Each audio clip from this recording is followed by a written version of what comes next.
Okay, let's continue with MCQ number 4. In a survey of shoe sizes, the most appropriate measure of central tendency is A. The mean, B. Median, C. Mode, D. Range. MCQ number 5. Which measure of variability tells us the difference between the highest and lowest values? A. Variance, B. Range, C. Standard deviation, D. Interquartile range. MCQ number 6. A researcher wants to know how tightly the data points are clustered around the mean. Which measure of variability should be used? A. Range, B. Mode, C. Standard deviation, D. Median. MCQ number 7. A professor summarizes student grades by reporting the middle value of the dataset. Which measure is this? A. Mean, B. Mode, C. Median, D. Variance. MCQ number 8. If the distribution is highly skewed, which measure of central tendency best represents the data? A. Mean, B. Median, C. Mode, D. Range.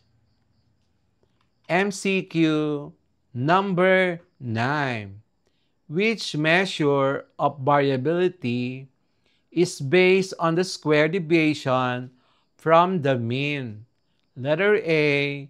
Range, B. Variance, C. Standard deviation, D. Interquartile range. MCQ number 10. When analyzing household income, which measure of central tendency is most reliable? A. Mean, B. Median, C. Mode, D. Variance. MCQ number 11. Which measure of variability reduces the effect of outliers by considering only the middle 50% of the data? A. Range, B. Variance, C. Interquartile range, D. Standard deviation. MCQ number 12. In a dataset of car colors sold in a dealership, which measure of central tendency is appropriate? A. Mean, B. Median, C. Mode, D. Variance. MCQ number 13. A teacher wants to compare the spread of scores between two classes. Which measure of variability should she use? Letter A. Mode, B. Mean, C. Standard deviation, D. Median. MCQ number 14. Which measure of central tendency can be applied to nominal data? Letter A. The mean, B. Median, C. Mode, D. Range. MCQ number 15. The mean and the standard deviation are most appropriate when the data distribution is A. Symmetrical, B. Skewed, C. Nominal, D. Ordinal. MCQ number 16. Which measure of central tendency is most affected by extreme values? Letter A, the mean. B, median. C, mode. D, range. MCQ number 17. Which measure of variability is expressed in the same unit as the data values? Letter A, variance. Letter B, standard deviation. C, interquartile range. D, range. Practice prop ay MCQ number 18. If a researcher wants to report the most typical salary of employees in a company with some very high earners, which measure is best? A, mean. B, median. C, mode. D, range. MCQ number 19. Which measure of central tendency should be used for ordinal data? Example, satisfaction ratings. Letter A, mean. B, median. C, mode. D, standard deviation. MCQ number 20. Which measure of variability indicates how much the data deviate on average from the mean? Letter A, variance. Letter B, range. Letter C, standard deviation. Letter D, interquartile range.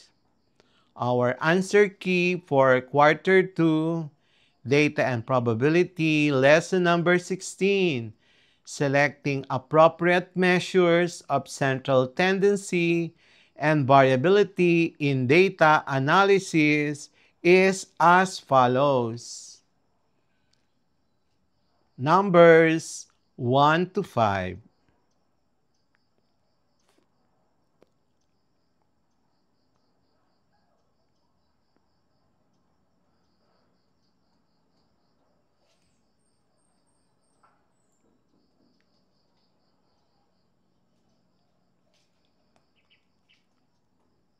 Next, numbers 6 to 10.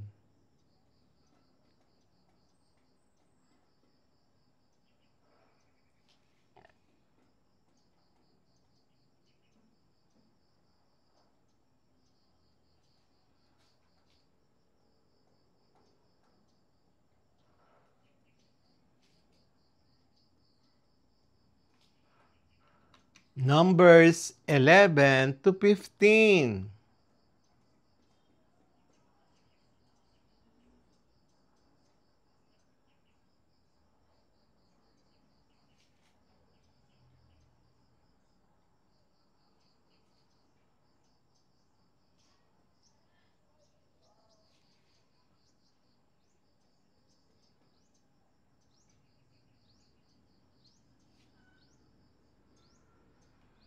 Numbers 16 to 20.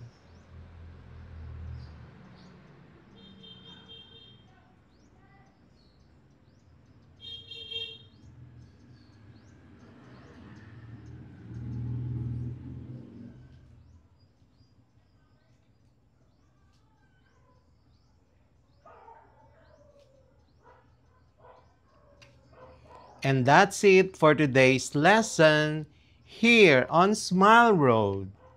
If you learned something new today, don't forget to hit that like button and share this video with your classmates.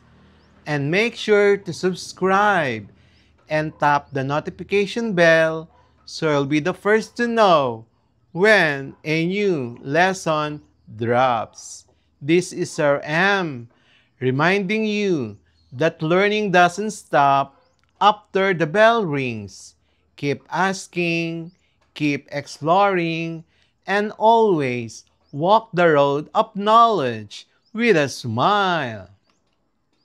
Smile Road, where curiosity meets discovery. See you in our next lesson. Bye-bye.